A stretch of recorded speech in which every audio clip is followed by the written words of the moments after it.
नमस्कार, मैं खुशी और आप देख रहे हैं यूपी न्यूज 24। आइए नजर डालते हैं आज की बड़ी खबर पर। देश के प्रधानमंत्री नरेंद्र मोदी द्वारा जातीय जनगणना के फैसले पर आज भाजपा पिछड़ा वर्ग मोर्चा के प्रदेश अध्यक्ष और योगी सरकार में स्वतंत्र प्रभार मंत्री नरेंद्र कश्यप ने लखनऊ में प्रेस वार्ता की और विपक्ष को जमकर घेरा। साथ ही राहुल और अखिलेश से भी सवाल पूछा है। जातीय जनगणना से पूरे देश को फायदा मिलने जा रहा है। यूपी की तरफ से प्रधानमंत्री नरेंद्र मोदी को धन्यवाद। ये कहना है भाजपा सरकार में मंत्री नरेंद्र मोदी का। उन्होंने इस जनगणना से पिछड़े लोगों को सामाजिक न्याय मिलने जा रहा है। कांग्रेस के नेताओं ने आज तक इस पर ध्यान नहीं दिया है, जबकि 3 लोग कांग्रेस से प्रधानमंत्री भी रहे हैं। नेहरू, इंदिरा, राजीव गांधी के बाद भी सरकार रही है, लेकिन किसी ने भी इच्छा व्यक्त नहीं की। जबकि सरकारें उनकी थी, तब राहुल गांधी ने सवाल क्यों नहीं पूछा? और अखिलेश तब कहाँ थे जब उनके पिताजी रक्षा मंत्री थे? तब भी सवाल पूछने की हिम्मत नहीं थी। विपक्ष ने हमेशा वोट की राजनीति की है। संवैधानिक अधिकार और सामाजिक न्यायालय का अधिकार प्रधानमंत्री ने दिया है। उसके आधार पर ना कभी जाति जनगणना के पक्ष में रहा है, ना कभी आरक्षण दिलाने के समर्थन में रहा है। केवल वोट की राजनीति करने के लिए राहुल गांधी जी जाति जनगणना की बात करते थे, संविधान की प्रति संविधान को बचाने का ढोंग करते थे। आज साफ हो गया है कि देश के प्रधानमंत्री अगर 370-35A को हटाने का काम करते हैं, प्रधानमंत्री यदि अयोध्या में भगवान श्री राम की प्राण प्रतिष्ठा का आध्यात्मिक काम करते हैं, प्रधानमंत्री जी वक्फ संशोधन अधिनियम को बनाते हैं, प्रधानमंत्री जी 3 तलाक पर काम करते हैं, तो प्रधानमंत्री जी ने कल देश के आधी से अधिक आबादी के संवैधानिक अधिकार और सामाजिक पहचान का अधिकार भी देने का काम प्रधानमंत्री मोदी जी ने कर दिया है। मैं उत्तर प्रदेश की ओर से माननीय प्रधानमंत्री जी का बहुत बहुत आभार व्यक्त करता हूं, उनकी प्रशंसा करता हूं, उनका अभिनंदन करता हूं कि आपने हमारे सपनों को नए पंख दिए हैं, नई उम्मीद दी है। और हम आशा करते हैं कि आने वाले समय में जाति जनगणना के आधार पर हमारी संख्या का अनुमान भी स्पष्ट होगा और हमारे आरक्षण को मिलने में भी सुविधा होगी। इस महत्वपूर्ण विषय पर आप सबको सादर आमंत्रित किया गया था।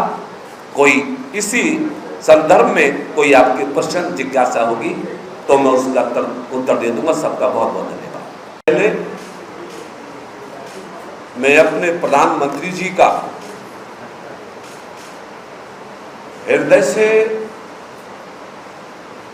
अभिनंदन करता हूं, खासतौर से उत्तर प्रदेश की ओर से उनका धन्यवाद करता हूं, चूंकि जातीय जनगणना का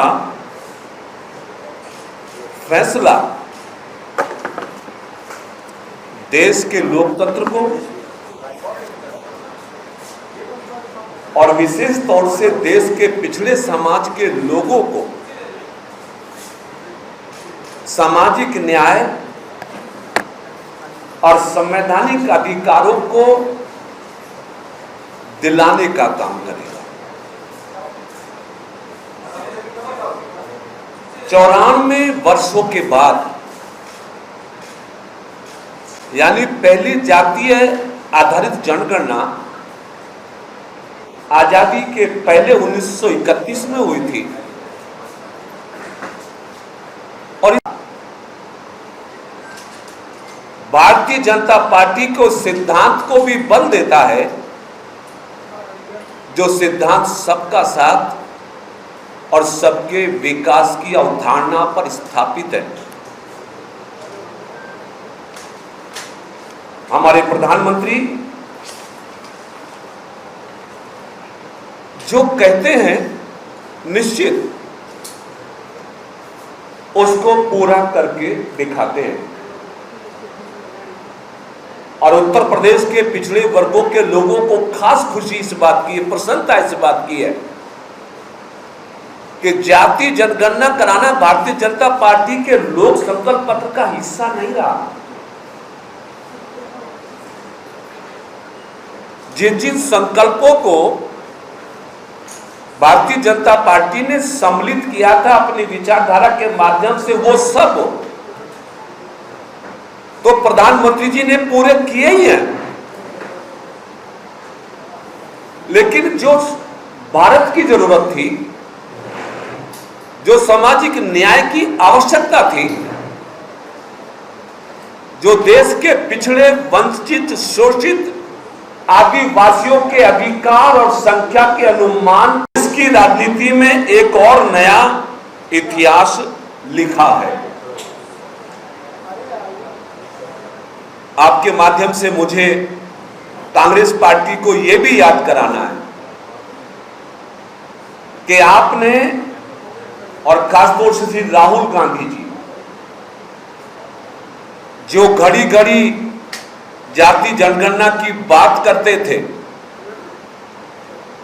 जो आरक्षण को कमजोर बताने की बात करते थे, जो संविधान की प्रति लेकर हमारी सरकार को आईना दिखाने का काम करते थे, राहुल गांधी जी याद रखिए कि भारतीय संविधान के अनुच्छेद 340 के आधार पर 1953 में पहली बार काका कालेलकर आयोग का गठन इसलिए हुआ था कि समाज के सामाजिक और शैक्षणिक रूप से पिछड़े वर्गों की पहचान करके उन्हें देश की मुख्य धारा में जोड़ने के लिए रिजर्वेशन की व्यवस्था दी जाए। पंडित जवाहरलाल नेहरू जी उस दौरान प्रधानमंत्री थे और उस आयोग ने 1955 में अपनी रिपोर्ट सरकार को सबमिट की। हम आज चैलेंज के साथ कह रहे हैं कि राहुल गांधी जी, जरा अपनी उस पुरानी सरकार की उस रिपोर्ट को कभी देखा है आपने? जो आयोग 1953 में बनता हो, 1955 में रिपोर्ट सबमिट करता हो और 55 साल कांग्रेस पार्टी सरकार चलाती है और कभी उस रिपोर्ट पर चर्चा नहीं, कभी उस रिपोर्ट को ओपन नहीं करती।